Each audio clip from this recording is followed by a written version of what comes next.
মাত্র 20 টাকা দিয়েই আপনি ঘরে বসে খতিয়ান সংশোধন করতে চাচ্ছেন। কিভাবে সংশোধন করবেন? সংশোধন করতে কি কি কাগজপত্র প্রয়োজন? চিন্তায় পড়ে গেছেন? চিন্তার কোনো কারণ নেই। বরাবরের মতো আমি রয়েছে তৌফিক আপনাদের সাথে।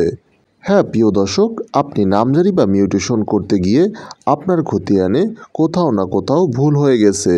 এই ভুলগুলো হলো নামের ভুল, অংশ বসানোর ভুল, দাগসূচিতে ভুল, রেকর্ড এবং ম্যাপের মধ্যে অমিল, জরিপকালে বাবার মৃত্যুর কারণে সন্তানদের নামে সম্পত্তির রেকর্ড না হওয়া ইত্যাদি। এই সকল ভুল হলে আপনি সহজেই রেকর্ড সংশোধন করতে পারবেন।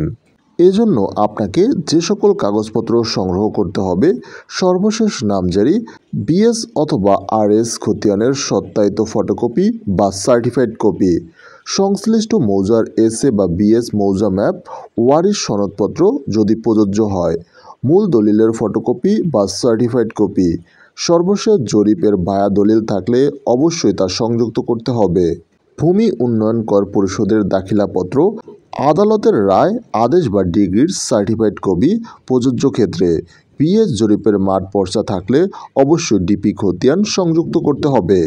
এজন্য সরকারিভাবে সংশোধনের জন্য আপনাকে 20 টাকার কোর্ট ফি আবেদনের সাথে যুক্ত করে উপজেলা ভূমি কর্মকর্তার নিকট আবেদন করতে হবে। উপজেলা ভূমি কর্মকর্তা আবেদন যাচাই বাছাই করে মাত্র 1 মাসের মধ্যে আপনার খতিয়ানটি সংশোধন করে দিবে। বর্তমানে অনলাইন পদ্ধতিতে আপনি খতিয়ান সংশোধনের জন্য আবেদন করতে পারবেন। এর ফলে আপনি অতিরিক্ত ব্যয় ছাড়াই মাত্র 20 টাকা দিয়ে আপনার খতিয়ানটি সংশোধন করে নিতে পারেন। আশা করি ভিডিওটি বুঝতে পারছেন। ভিডিও থেকে কোনো উপকারে আসলে অবশ্যই চ্যানেলটি সাবস্ক্রাইব করে বেল আইকন বাজিয়ে রাখুন। আসসালামু আলাইকুম।